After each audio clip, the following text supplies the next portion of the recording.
Hi, my name is Tallulah Costa and I'm the Policy Director of the Virginia Youth Climate Cooperative. Today, we'll be talking about the Green New Deal and its current status in Virginia. If you're interested in learning more about this incredible initiative and legislation, stick around.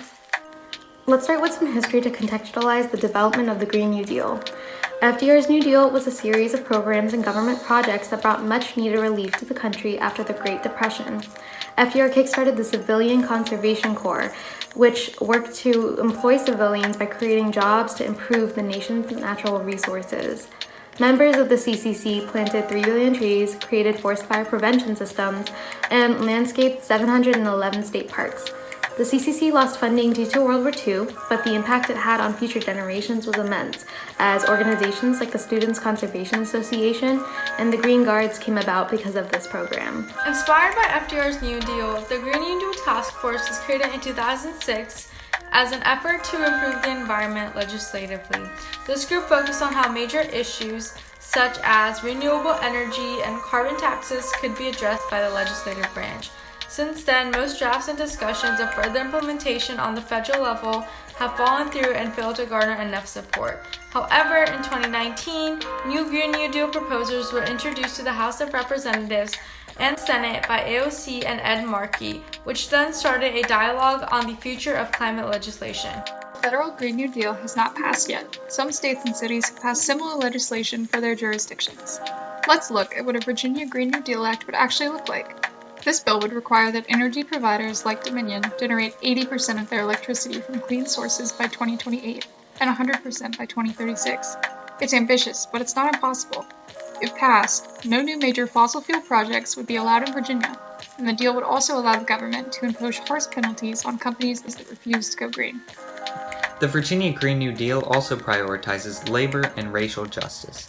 This bill ensures that the Climate Action Plan will work to make progress on its goal of achieving 100% clean energy in a way that benefits disadvantaged communities in the Commonwealth. Additionally, the bill ensures that 40% of funds issued by or for the Commonwealth will go towards low-income communities and communities of color. Programs will also be put into action that help provide a transition from current energy sources to clean energy, with programs such as job training, higher education, and temporary financial support. Now let's talk about funding for a bill like this. The Virginia Green New Deal is flexible in how it's financed. The legislation allows for a 2-year period to get feedback from Virginia's climate justice communities about what specific actions they want from the Virginia Green New Deal. And at that time, the financing of the legislation will be determined. One concrete idea for the financing from Virginia Green New Deal advocates is the creation of a public bank of Virginia to provide easy access to low-cost bank credit for renewable energy products across the Commonwealth. Also, for those companies that do not abide by the transition outlined in the Virginia Green New Deal, the penalties levied on them will be put into a general fund for the Green New Deal projects. The Green New Deal is important because it is currently one of the only federal programs that could combat the economic and climate disaster. The Earth is already 1 degree Celsius hotter than it was from the pre-industrial era. If we do not implement plans like the Green New Deal and the global temperature exceeds 2 degrees Celsius, we will risk sea level rise, loss of all coral reefs, glaciers, wildlife habitat, and more. The hurricanes, wildfires, and heat waves will only continue to grow worse and claim more lives. By passing the Green New Deal on the state level, the federal bill will hopefully gain more momentum. There are also many social justice consequences of failing to implement the Green New Deal, as social justice concerns are always intertwined with policy. The Green New Deal seeks to improve conditions for all Americans in a variety of ways beyond the environment. In terms of labor, it will help provide resources, improve education, and guarantee secure, well-paid jobs. Furthermore, it will teach people how to transition into these green jobs. Climate change also disproportionately affects lower-income communities and communities of color. The Green New Deal aims to reduce this disparity, so without it, these communities will continue to be increasingly affected by the crisis. In terms of gender justice, the principles of the Green New Deal aim to increase female leadership, focus on the creation of regenerative economies that address gender inequality, as well as addressing the effects of the environment on people with disabilities, LGBT people, and refugee communities. Taking into account all of these consequences, let's consider why we need the Virginia Green New Deal now. Virginia had a few green initiatives of its own, one of the most prominent being the Virginia Clean Economy Act, a bill that hopes to accomplish a set of climate goals by 2050. These goals include eliminating harmful CO2 emissions, expanding rooftop solar, protecting our natural resources, and more. Although drastic and necessary, this legislation sets large, vague premises and goals without outlining concrete steps. The Virginia Green New Deal, however, would focus both on reparations as well as preventative measures in a manner that prioritizes climate justice in our state. Now you may be wondering, well, why exactly do people oppose the Virginia Green New Deal? Well, let's go over some common rebuttals. So, one of the most major criticisms of the Virginia Green New Deal is that it is supposedly too expensive or bad for the economy.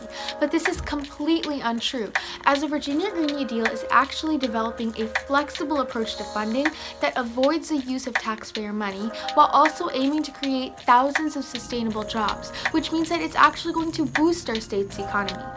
Next, many critics of the Virginia Green New Deal claim that eliminating fossil fuels is just too ambitious, but the Virginia Green New Deal actually aims for a gradual phase-out of fossil fuels in a manner that makes certain no community will be left behind or exploited. After learning about the history of the Green New Deal, I'm sure you're wondering what its future looks like. The Green New Deal Act is being reintroduced to the Virginia General Assembly this upcoming 2021 session by its chief patron, House Delegate Sam Rasul of Roanoke. So, how can you help push for a Virginia Green New Deal? The VAYCC 2021 session convenes from January to March.